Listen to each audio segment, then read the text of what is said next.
Nah, menarik ya teman-teman. Terkadang rencana Tuhan tuh nggak seperti rencana kita. Tapi menariknya juga, terkadang Tuhan tuh udah tempatin sesuatu yang mungkin kita nggak sadar di hidup kita dan akhirnya itu ngarah ke panggilan kita.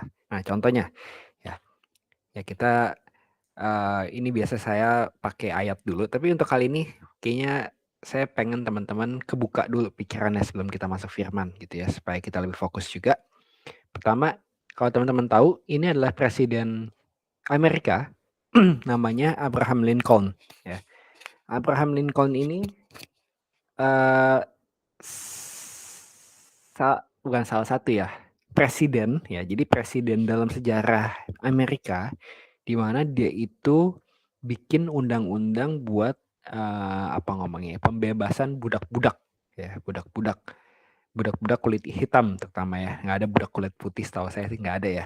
Nah, besok kulit hitam tuh. Nah, dia padahal bukan kulit hitam gitu ya, tapi dia presiden kulit putih dan akhirnya dia bikin undang-undang eh, buat pembebasan budak-budak orang kulit hitam. Nah, saya kemarin udah cari, ternyata dia itu selalu melihat perbudakan itu hal yang salah, titik gitu ya. Nggak pakai kalau begini, kalau begitu, nggak. Pokoknya perbudakan itu salah buat dia. Ya, nggak ada bener-bener sama sekali, itu nggak ada gitu ya. Nah, karena dia lihat itu, dan kalau teman-teman pernah nonton film perbudakan, itu biasa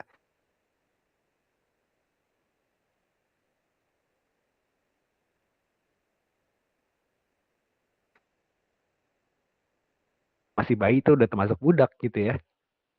Padahal kan budaknya mestinya orang tuanya, bukan anaknya gitu. Jadi itu sadis lah pokoknya.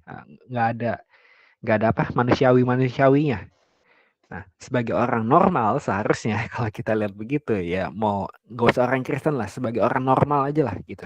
Sebagai orang yang manusia biasa, seharusnya kita lihat perbudakan tuh kita tahu itu salah gitu. Tapi nggak tahu kenapa ya zaman itu kayaknya bisa ada orang yang menganggap itu nggak salah gitu ya. Nah, akhirnya disahkan undang-undangnya sama Presiden Abraham Lincoln. Ya, ini contoh pertama. Orang yang signifikan. Ya, kalau orang US, orang Amerika dengar Abraham Lincoln pasti dia inget penghapusan budak kulit hitam. Nah, itu. Ya, Presiden penghapus perbudakan kulit hitam. Nah, terus ada ini. Nah, ini misalnya teman-teman pernah lihat lah minimal muka ya satu kali gitu ya. Martin Luther King Jr. Ya, bukan Martin Luther ya teman-teman ya, beda. Dulu saya pikir itu orang yang sama atau beda. Beda abad itu bahkan ya. Beda 3 abad kalau nggak salah. 4 abad sih lebih tepatnya.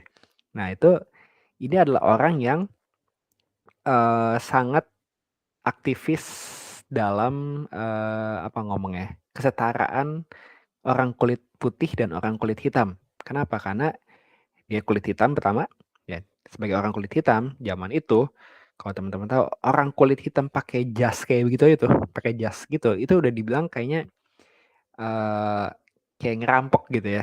Wah, ini orang hitam nih pakai jas begitu pasti ngerampok nih. Nggak mungkin orang hitam bisa punya jas gitu. Atau bahkan kadang-kadang kalau ada orang kulit hitam, kalaupun punya uang, ya kalaupun punya uang dia ke toko yang jualan jas gitu, biasa nggak boleh dipakai. Nggak boleh dicoba, sorry, nggak boleh dicoba. Beli dulu baru boleh pakai. Nah, kalau belum beli, nyoba pun nggak boleh. Ya kayak kenapa? Ya rasis lah gitu ya, apa? Menjijikan kalau udah dipakai orang kulit hitam gitu. Kesannya begitu gitu. Sebenarnya kan enggak ya.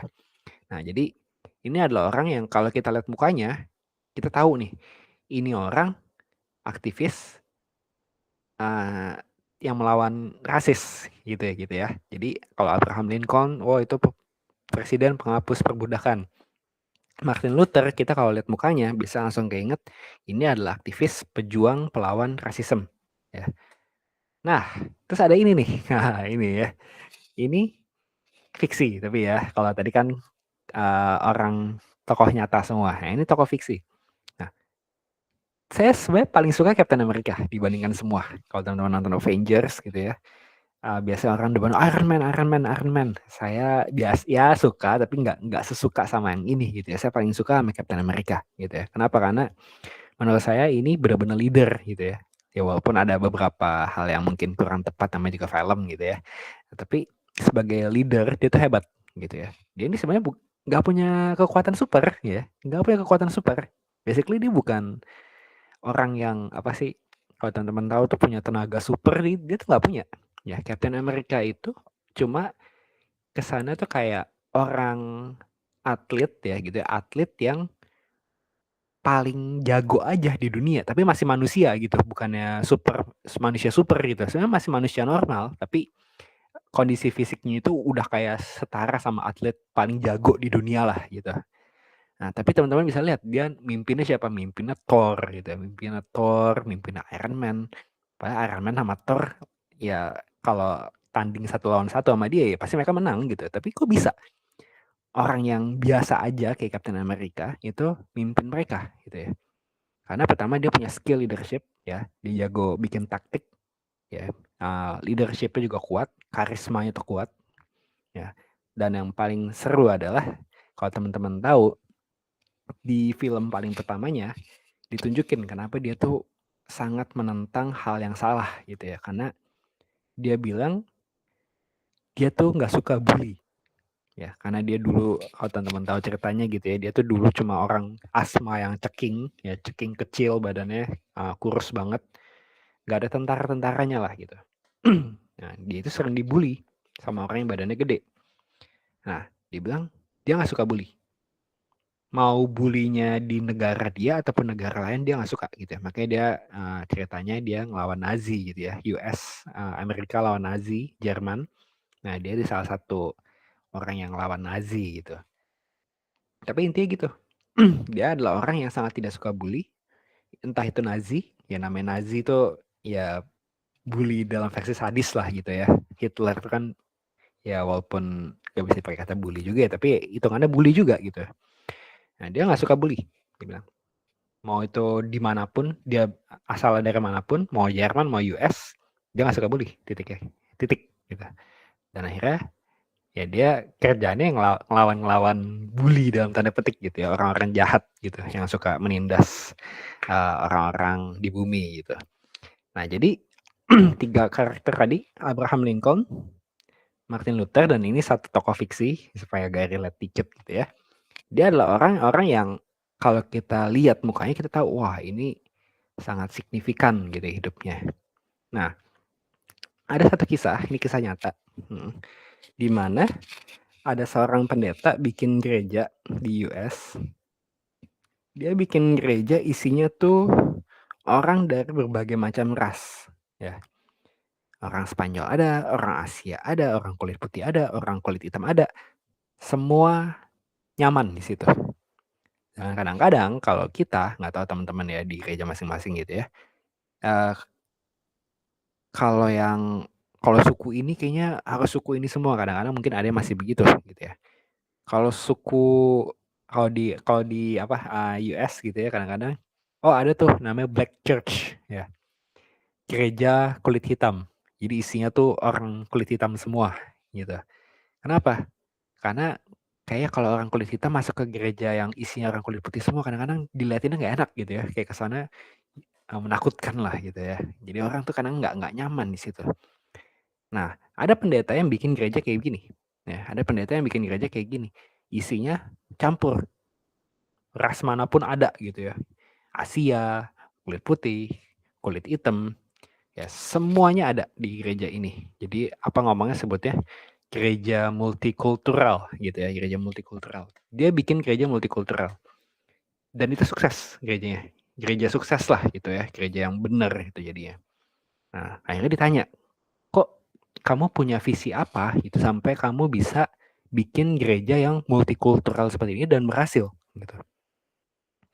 Pas ditanya adalah dia bilang dia adalah kalau nggak salah apa ya, dia daerah apa ya, keluarga dia daerah apa dan dia masuk ke gereja yang sangat rasis dengan rasnya dia. Jadi sepanjang hidupnya di gereja itu dia dapat perlakuan rasis gitu ya, diperlakukan secara rasis sepanjang hidupnya. Satu keluarganya itu diperlakukan secara rasis sama gerejanya. Nah, jadi dia bilang, saya paling gak tahan kalau lihat orang itu rasis, apalagi dalam gereja. Makanya saya pengen bikin gereja yang benar-benar gak ada rasis-rasisnya sama sekali. Ya, semua ras manapun, semua suku manapun boleh ke gereja saya. Gitu.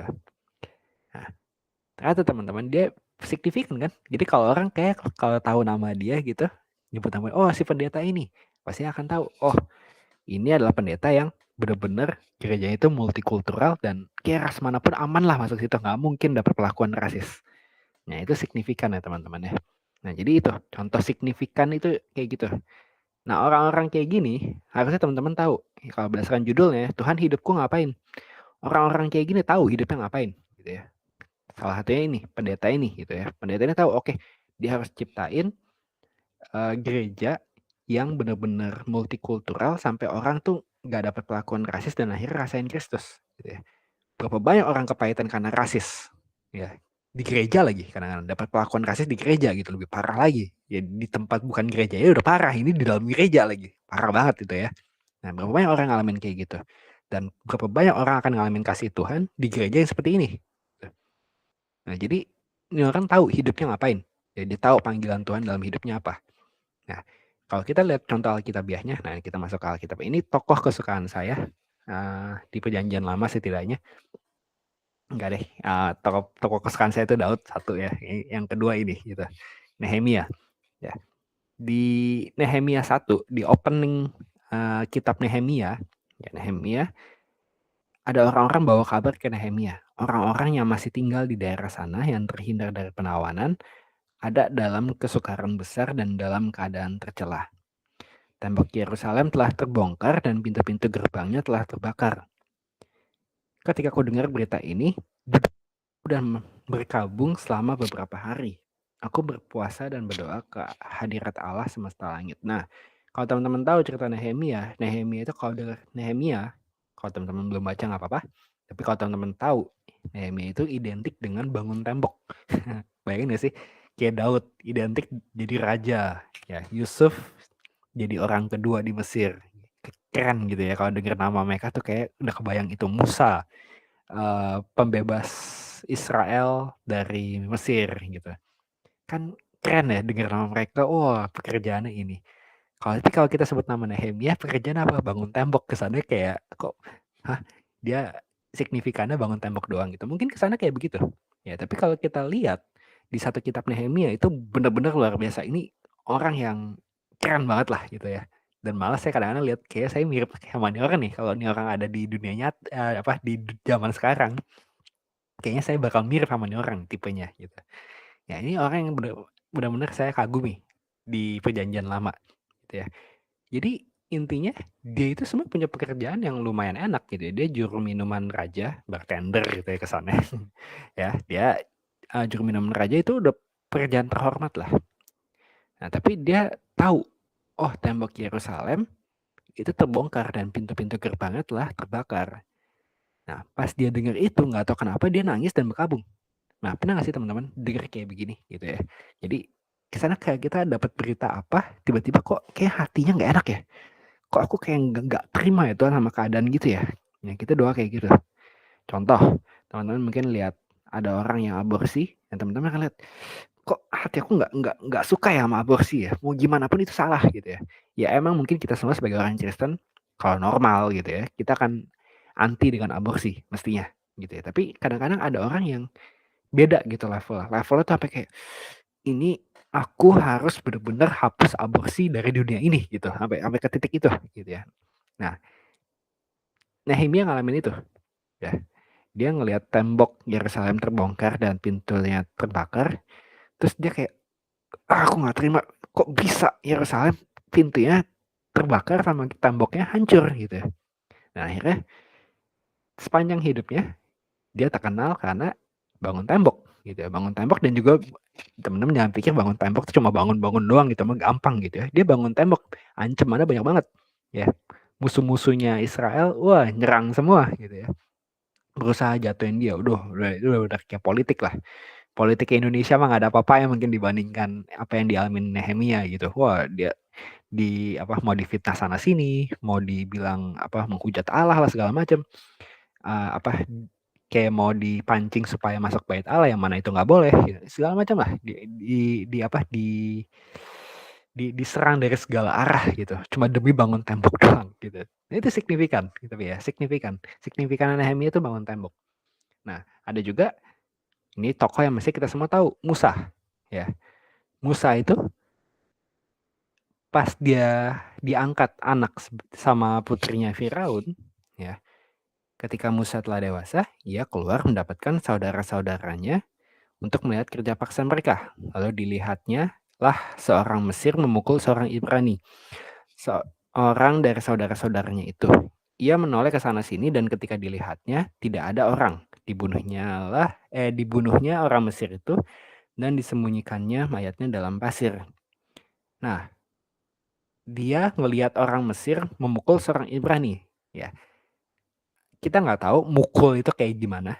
Tapi yang pasti kemungkinan besar 99% kalau dilihat dari kejamnya orang Mesir seharusnya itu mukanya pasti bisa bonyok. Bonyok tuh apa sih? Mukanya bisa benjol-benjol gitu ya, bisa biru-biru. Mungkin berdarah-darah juga mungkin.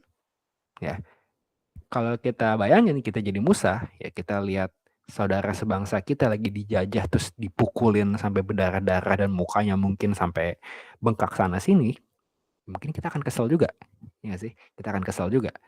Dan akhirnya dia bunuh orang Mesir itu dan disembunyikan mayatnya dalam pasir.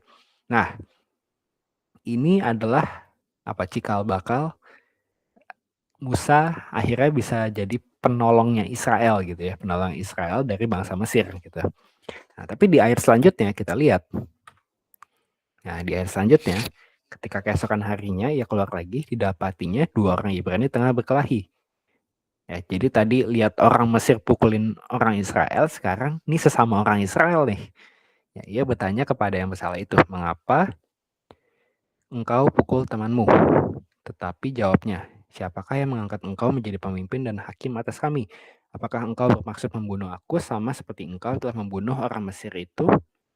Musa menjadi takut sebab pikirnya tentulah perkara itu telah ketahuan. Nah, jadi pertama orang Mesir pukul orang Israel, sekarang orang Israel pukul orang Israel, sebangsanya sendiri. Nah, Musa pengen melerai gitu ya, melerai. Tapi ini lucunya juga gitu ya. Kalau teman-teman tahu Musa itu kerjanya jadi hakim ya. Selain jadi nabi, pemimpin Israel, kerjanya juga jadi hakim. Kalau ada orang Israel masalah di perjalanan ke Kanaan, kalau orang Israel lagi ada masalah ya dia jadi hakimnya gitu ya. Ini jadi udah cikal bakalnya juga gitu ternyata. Nah, tapi menariknya gini teman-teman. Menariknya adalah kalau kita perhatiin di sini ada kata mengapa engkau pukul temanmu. Jadi kemungkinan orang Israel ini pukul orang Israel juga. Nah, mungkin pemandangannya sama. Ya, pemandangannya berdarah-darah juga gitu ya, berdarah-darah, mukanya bengkak mungkin segala macam, matanya mungkin sampai benjol, sampai mata yang nggak bisa dibuka mungkin. Itu kan sering banget ya pemandangan kalau akan berantem kayak gitu. Nah, mungkin begitu, sama pemandangannya, beda bangsa doang gitu ya. Tapi pemandangannya sama. Dan Musa tuh kayaknya paling nggak tahan sama itu gitu ya. Makanya dia selalu kayaknya pengen bebasin orang Israel dari Mesir. Kedua, dia juga jadi hakimnya orang Israel sepanjang 40 tahun gitu ya. Nah, itu capek jadi hakim orang Israel kalau teman-teman tahu lah pasti ya. Orang Israel tuh karakternya begitu, terus jadi hakim dengan hakim orang dengan karakter kayak gitu, itu kan capek gitu, 40 tahun lagi. Ya, setahun aja saya mungkin nggak kuat gitu ya. Ini 40 tahun gitu ya Musa. Jadi itu hebat banget sebenarnya. Ya, dia signifikan gitu ya. Tapi ternyata dari semua yang kita omongin tadi, Abraham Lincoln, Martin Luther, Captain America, Nehemia, Musa, dan masih banyak lagi sebenarnya contohnya gitu ya. Tapi mereka punya satu kesamaan. Mereka tuh ngelihat sesuatu yang akhirnya bikin mereka tuh kayak gitu ya.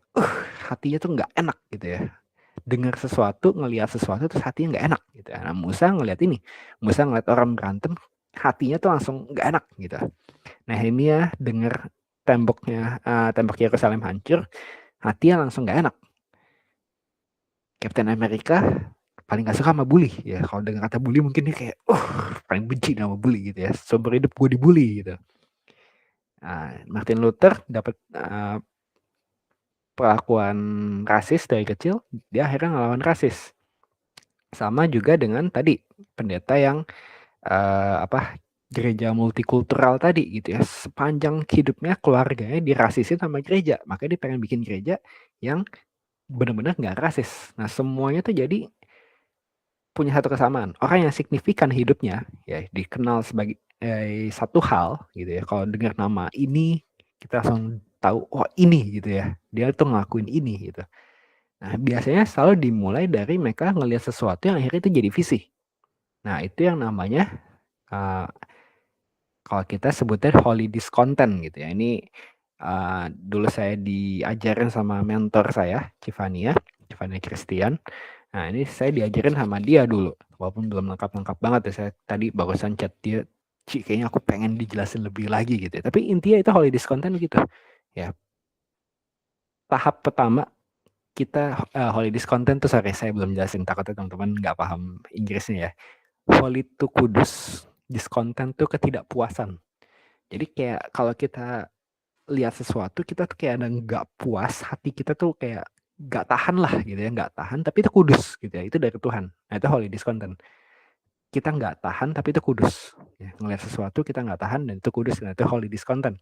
Nah, biasanya kita semua kalau mau melakukan pekerjaan besar, kita dimulai dari sini kayak tadi gitu ya. Semua itu holy discontent. Holy discontent apa? Misalnya ngelihat rasis, dari kecil ngalamin rasis terus nggak tahan lah lihat orang rasis gitu ya, nggak tahan lihat orang bully, nggak tahan lihat Nehemia tadi, nggak tahan lihat temboknya hancur, Musa nggak tahan lihat orang berantem. Siapapun lah teman-teman sebut lah orang yang signifikan hidupnya, biasanya mereka nggak punya holy discontent ya gitu ya, nggak tahan sama sesuatu yang kayaknya kalau denger kata itu langsung kayak hatinya tuh terbakar gitu ya. Nah, hari ini teman-teman harus renungin ya, apa sih holy discontent kita? Apa sih ketidakpuasan kudusnya kita? Ya, pertama kita lihat sesuatu kejadian. Ya, ini tahap pertama gitu ya. Kita lihat sesuatu kejadian, terus Tuhan buka mata kita terhadap suatu kejadian dan kita tahu itu nggak benar. Ya kalau kita lihat sesuatu yang benar dan kita nggak terima, itu kita yang ngaco gitu ya. Itu bukan holy discontent, itu apa ngomong itu?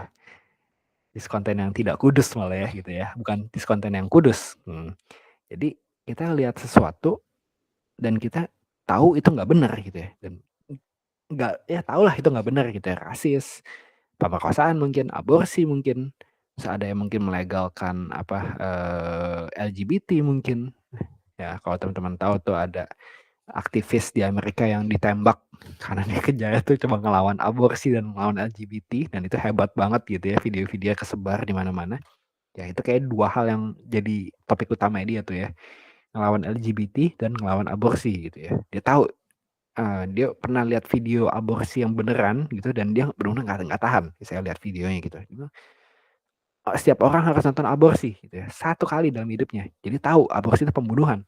Banyak orang bilang aborsi itu bukan pembunuhan, itu bukan bayi gitu ya, belum jadi manusia segala macam. Nah, dia nggak setuju dengan itu. Jadi kita melihat sesuatu kejadian dan kita tahu itu nggak benar. Itu langkah pertama gitu ya. Kedua, setelah kita lihat sesuatu kejadian itu, hati kita jadi terbeban ya.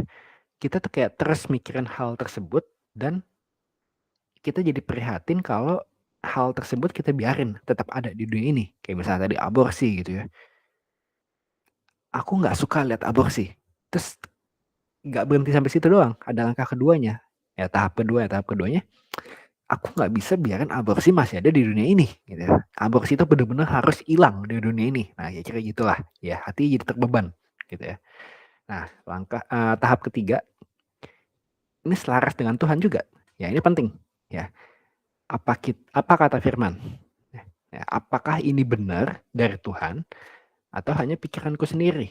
Contoh, tadi kita ngomongin aborsi gitu ya. Iya, kita pengen aborsi itu hilang dari dunia ini, tapi benar nggak Firman Tuhan emang melarang aborsi misalnya?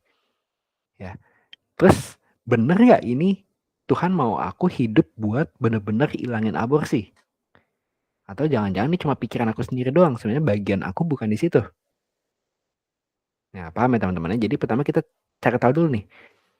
Ya, pertama yang kita pikirin, yang kita terbeban itu benar nggak bertentangan dengan firman Tuhan? Aborsi bertentangan dengan firman Tuhan nggak? Iya, karena firman Tuhan bilang jangan membunuh. Nah, tapi nggak sampai situ.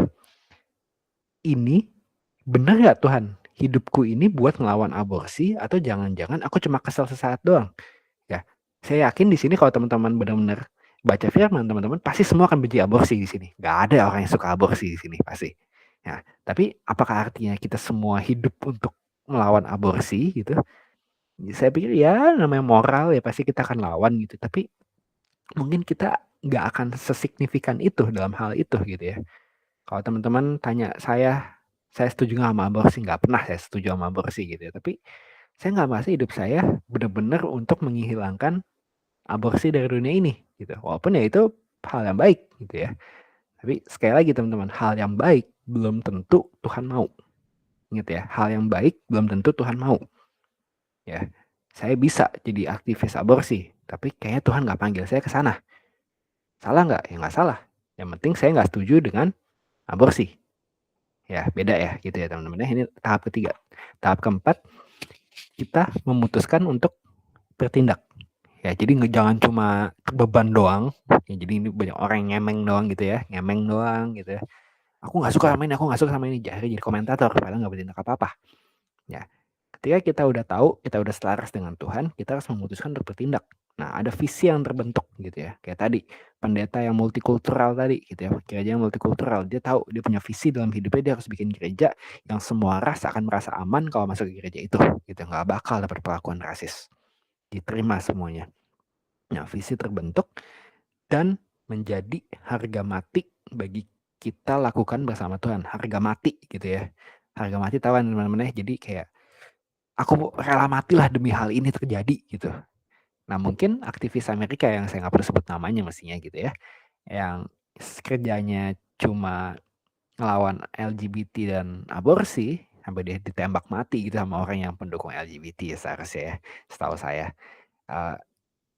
Ya dia nggak apa-apa gitu ya, nggak, dia mendingan mati karena hal itu daripada dia diem sama hal itu gitu. Keren banget gitu ya. Nah, jadi ini teman-teman, namanya holy discontent, ketidakpuasan secara kudus gitu ya. Kita lihat suatu kejadian, kita nggak tahan sama itu, hati kita jadi terbeban, ya kita benar-benar jadi kepikiran hal itu terus gitu ya. Nah, terus kita akhirnya tanya Tuhan, Tuhan, benar nggak Tuhan? Ini hal yang kau mau aku lakuin buat hidup aku. Firman-Mu bilang ini benar nih.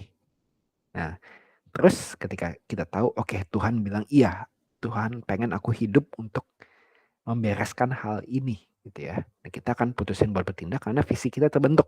Ya, visi kita terbentuk. Oke, Tuhan mau aku lakuin hal ini dan akhirnya kita benar-benar jadi itu harga mati buat kita lakuin bersama Tuhan.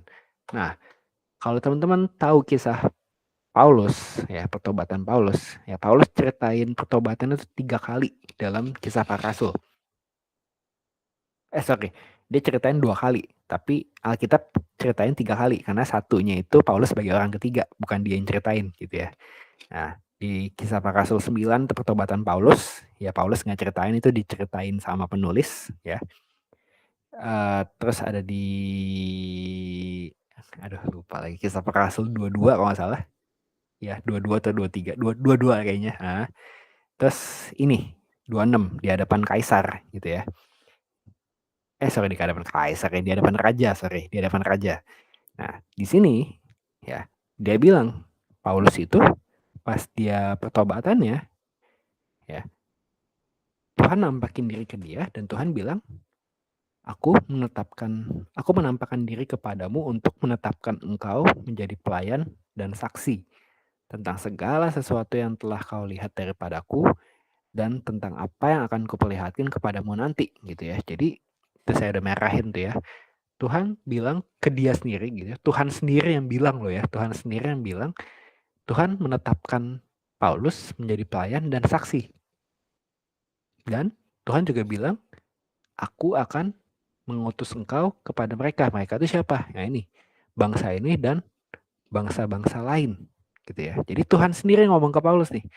Ya Tuhan sendiri yang Paulus. Nah ini mungkin jadi holy discontentnya Paulus gitu ya. Ini jadi holy discontentnya Paulus. Ya, Paulus tuh jadi kayak punya sesuatu yang dia tahu, oh sampai Injil diberitakan ke orang-orang yang belum kenal Injil, dia nggak akan puas gitu. Hatinya tuh kayak terbakar terus gitu ya. Ya, kalau teman-teman tahu di kitab Yeremia itu ada istilah kayak ada api dalam tulang gitu ya. Itu kayak feelingnya pasti kayak mau meledak gitu ya. ada feeling kayak gitu teman-teman. Ya, jadi si Paulus dia dengar sendiri Tuhan bilang ke dia, Tuhan netapin dia sebagai pelayan dan saksi dan Tuhan mengutus dia ke bangsa ini dan bangsa-bangsa lain.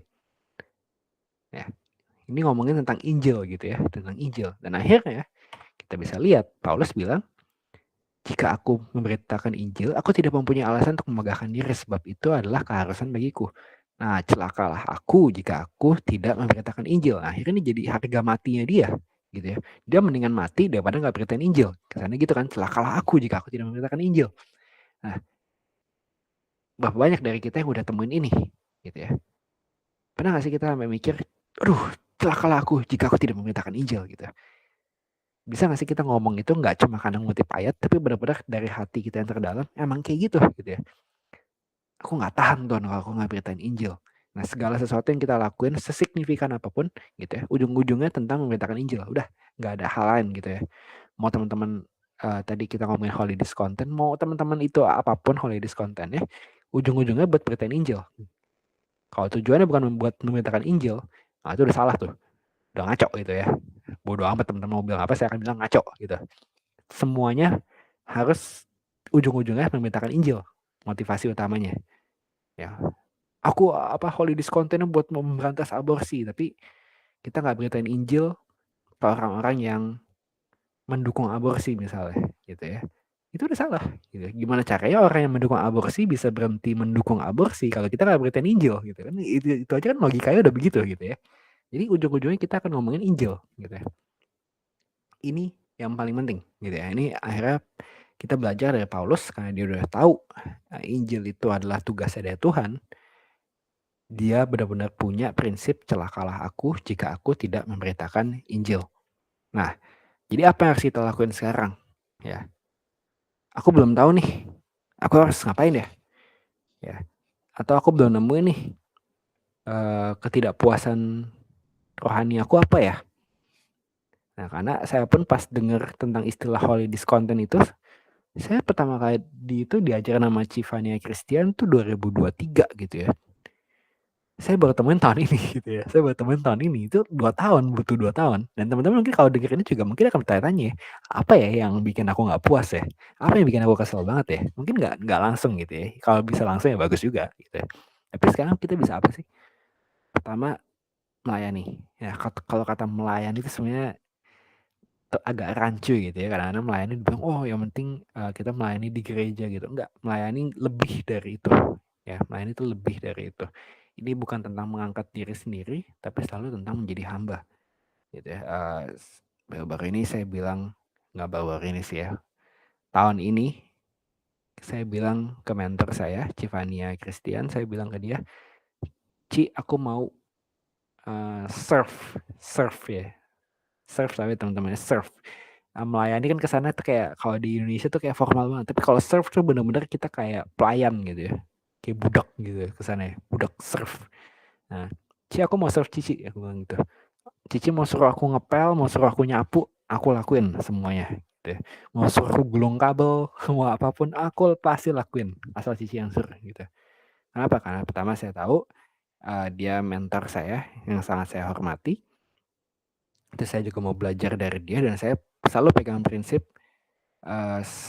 urapan itu turun kalau kita mau melayani serendahnya kita gitu ya. Teman-teman baca Yosua itu ya dia jadi pelayannya Musa gitu ya. Jadi babunya Musa gitu kesannya, babunya Musa. Elisa, Nabi Elisa itu jadi pelayannya Elia, ya jadi babunya Elia gitu. Siapa lagi? Bahkan Daud aja jadi pembantunya Saul awalnya gitu ya. Nah, jadi melayani itu penting. Ya, melayani itu penting. Kita harus belajar punya kayak gitu. Ya, salah satu hamba Tuhan kesukaan saya itu dari Pine Shakers, kalau teman-teman tahu itu worship leader kesukaan saya gitu ya. Dia bilang sebelum dia jadi worship leader kayak sekarang, dulu itu kerjanya dia cuma dia jadi pelayannya worship leader sebelum dia.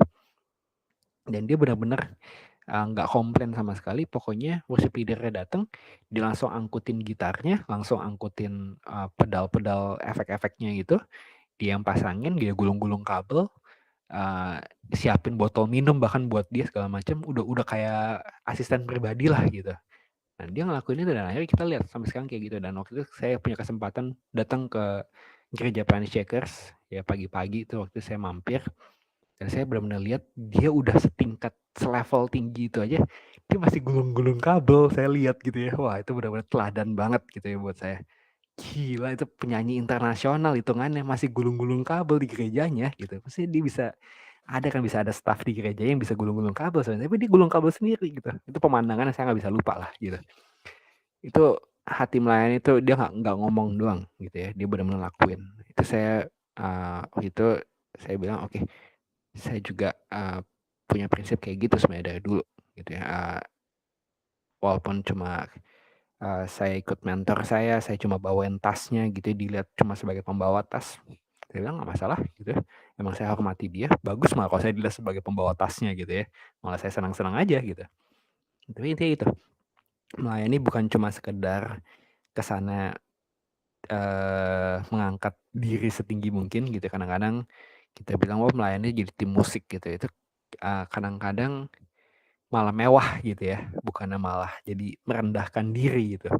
Nah, kalau saya lihat melayani itu mesti surfing gitu ya. Bisa nggak sih kita tetap lakuin secara tulus, kalaupun kita misalnya cuma disuruh gulung kabel, suruh nyapu, suruh ngepel, bisa nggak kita masih melayani dengan tulus? Yang kedua, ya ini apa tadi ya, sambil kita menunggu kita harus melayani sebisa mungkin ya di hal apapun yang kita bisa. Kedua, kita persiapan ya. Persiapan itu kita ngomongin karunia dan bakat apa yang perlu kita pelajari lebih dalam untuk bisa dipakai Tuhan. Contoh, teman-teman percaya Tuhan akan pakai teman-teman jadi penyanyi gitu ya. Jangan nggak latihan nyanyi gitu ya. Penyanyi sejago manapun itu butuh les vokal ya. Itu butuh latihan vokal. Penyanyi sejago apapun gitu ya. Bahkan saya tahu penyanyi-penyanyi legend di Indonesia ya, teman-teman sebutlah Ari Lasso lah, Once, sebutlah siapapun gitu ya, penyanyi legend di Indonesia gitu, mereka masih les vokal sampai detik ini gitu ya, sampai detik ini. Padahal udah legend gitu ya, butuh apa lagi sebenarnya kan. Nah, tapi mereka masih les vokal. Kenapa? Kalau nggak dilatih ya bisa makin nggak oke gitu nyanyi, apalagi semakin bertambah usia gitu ya, suara berubah segala macam, pita suara makin nggak sekuat pas masih muda. Nah, intinya kita harus ada yang kita persiapin gitu ya, karunia, bakat, atau mungkin secara teknis mungkin. Misalnya kita mau pelayanan misi, berarti ada persiapannya, salah satunya ya mungkin persiapin dana mungkin kalau kita mau bangun sesuatu, atau mungkin skill apa mungkin skill bisnis, mungkin misalnya mau bangun lapangan kerja segala macam. Nah itu kita butuh persiapan ya. Kalau karunia pun ada gitu ya, perlu persiapan. Bakat nyanyi, jadi dokter atau apapun, ada hal yang perlu kita persiapin lah untuk kita bisa dipakai lebih sama Tuhan ya. Tuhan pakai semua orang iya, tapi ada bagian dari kita buat persiapin juga. Jangan mentang-mentang oke, Tuhan mau pakai aku jadi ini terus kita nggak usah persiapan karena Tuhan pasti pelengkapi aku, nggak gitu juga gitu ya. Ada sesuatu yang kita harus persiapin ya. Persiapin mau jadi pengkhotbah, mau jadi pendeta, ya belajarlah khotbah sebisa mungkin gitu.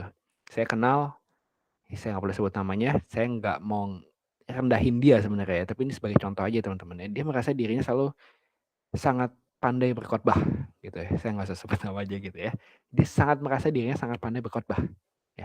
Tapi kalau saya dengan khotbahnya, saya udah 2 tahun lebih dengerin dia khotbah, saya ngerti dia khotbah apa gitu ya. Bukan ngerti sih ya, terlalu simpel gitu ya, terlalu simpel dan muter-muter kadang-kadang, bahkan dia ngomongin ayatnya apa, penjelasannya apa. Sedangkan saya lihat ada orang gitu ya, mentor saya sendiri lebih tepatnya gitu ya, saya sebut aja gitu ya, mentor saya sendiri, ya Civania itu, dia merasa dirinya nggak pernah bisa khotbah. Sejauh yang saya tahu gitu ya, saya bukan pengkhotbah, saya ngomongnya begitu. Tapi saya kalau dengan dia khotbah, wah gila gitu ya.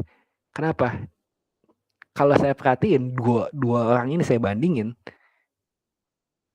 mentor saya itu Civania, walaupun dia nggak merasa dirinya bukan pengkhotbah, tapi basically dia persiapin dirinya gitu ya. Dia basically persiapan dirinya dan dia banyak belajar, dan akhirnya itu jauh lebih mending, bukan jauh lebih mending, jauh banget lah gitu ya, jauh banget dibandingkan orang yang merasa dirinya bisa tapi nggak pernah persiapan apa-apa, nggak pernah belajar apa-apa.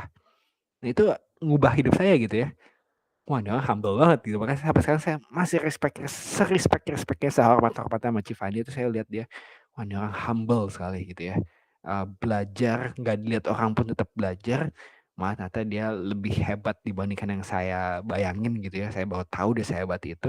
Dan akhirnya itu jauh lebih hebat bagi pribadi saya dibandingkan orang yang merasa dirinya hebat dan gak belajar gitu.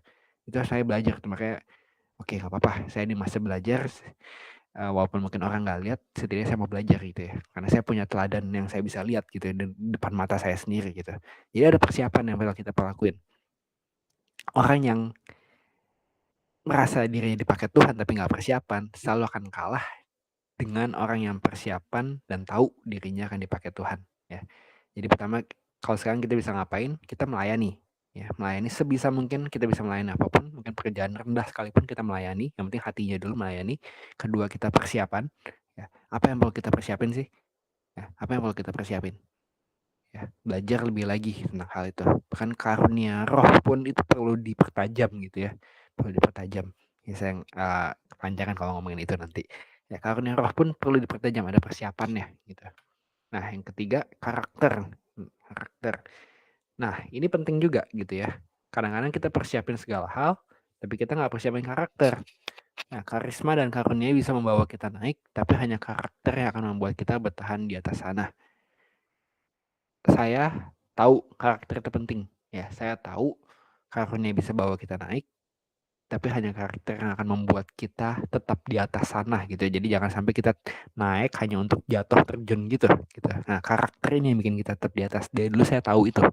Ya, tapi saya tahu itu penting. Ya, tahu saya harus pentingin, tapi ternyata nyatanya saya nggak penting-pentingin banget gitu ya. Sampai akhirnya saya baru ngerti setelah diomelin habis-habisan gitu ya sama mentor saya. Terus kemarin ketemu hamba Tuhan juga yang saya hormati, udah lama saya nggak ketemu dia, ngomongin karakter juga. Oke, saya bilang oke, saya udah dia omelin habis-habisan sama Civania, terus saya ketemu hamba Tuhan ini, saya juga diomelin tentang karakter. Itu saya bilang oke, saya harus benar-benar persiapin di sini gitu ya. Karena setelah saya bayangin, kayaknya kalau saya tahu, ya saya udah tahu gitu ya holiness content saya apa.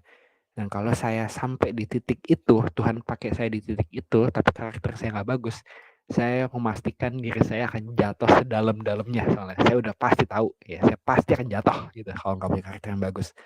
Jadi malah kemarin saya bilang ke siapa ya, ke Pastor Ferry gitu ya, Pastor Ferry Felani, saya bilang kayaknya saya akan jatuh deh kayaknya kalau saya nyampe di titik itu saat ini gitu ya. Fix saya pasti akan jatuh gitu. Kayaknya saya harus persiapin nih. Dan saya udah tahu latih karakter apa gitu.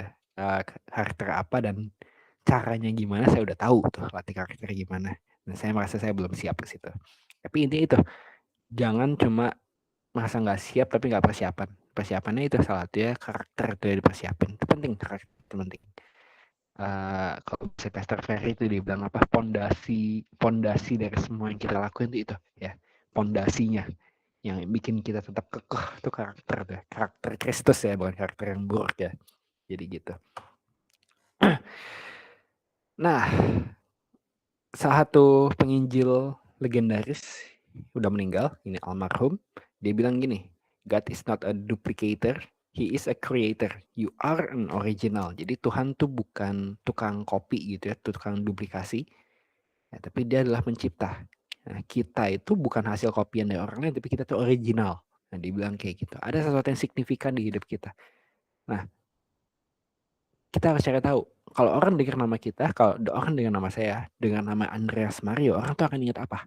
Hal apa yang Andreas Mario buat sampai kalau Andreas Mario udah meninggal pun orang akan tahu, oh ini nih. Nah, kayak si Reinhard Bonnke ini, ya orang yang bikin kuat ini, kalau orang dan tahu dia dengan nama Reinhard Bonnke selalu identik dengan kata penginjil, udah gitu, penginjil Afrika biasa. Ya, penginjil Afrika, dia orang kulit putih, dia ke Nigeria gitu ya, Nigeria, identik gitu ya. Kalau dengar nama dia, kalau udah tahu pasti identik, wah ini penginjil yang luar biasa ke Afrika, udah titik gitu. Itu ya bukan titik juga sih, ada juga beberapa hal hebat yang dia lakuin lainnya, tapi yang signifikan tuh itu gitu, yang diingat orang gitu ya. Siapa lagi? Oral Roberts gitu kalau teman-teman. Oral Roberts kalau kan dengar nama dia tahu oh ini kesembuhan gitu ya, kesembuhan. Siapa lagi? Ya, sebutlah teman-teman itu tahu lah ya mestinya. Ada orang yang kita sebut namanya, kita langsung tahu oh ini orang identik dengan itu. Nah, kita tuh original sama Tuhan. Apa yang orang tuh akan ingat apa? Tuhan tuh mau bawa kita kayak gimana? Kita harus temuin itu. Biasanya itu dimulai dari tadi gitu ya, holy discontent. Holy discontent kita apa? Holy discontent kita tuh apa? Ya, apa yang buat kita kayak gitu ya, banget. Hati kita kalau kita lihat sesuatu tuh kayak banget. Ya, Tuhan pakai aku di situ Tuhan. Nah, apa sih hal itu? Ya, teman-teman harus temuin sendiri. Nggak ada orang yang bisa temuin buat teman-teman gitu ya. Saya temuin sendiri, teman-teman harus temuin sendiri juga. Nah, kalau saya, ya singkat aja, kalau saya akan bilang ini, ayat ini, ya Markus 16 ayat 17 sampai 18. Ini hal yang saya tahu Tuhan akan pakai saya di sini, gitu ya. Tanda-tanda ini akan menyertai orang-orang yang percaya. Mereka akan mengusir setan-setan demi namaku. Mereka akan berbicara dalam bahasa-bahasa yang baru bagi mereka. Mereka akan memegang ular dan sekalipun mereka minum racun maut, mereka tidak akan mendapat celaka.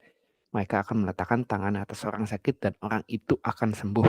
Nah ini, saya tahu Tuhan akan pakai saya buat nginjil dan tanda-tanda ini akan menyertai saya. Udah titik gitu ya. Saya nggak peduli teman-teman ngomong apa. Saya tahu ini janji Tuhan buat saya dan pasti itu akan terjadi. Nah, kenapa? Karena saya paling nggak tahan kalau ada orang Kristen bilang pengusiran setan apa itu? Itu mah zaman dulu, zaman sekarang udah nggak ada. Banyak orang masih kerasukan setan kok. Ya, orang pakai itu apa namanya? Ilmu hitam gitu, ilmu hitam aja ada. Ya, masa orang lebih percaya kuasa setan, tapi orang Kristen nggak percaya kuasa Roh Kudus, gitu kan lucu gitu ya.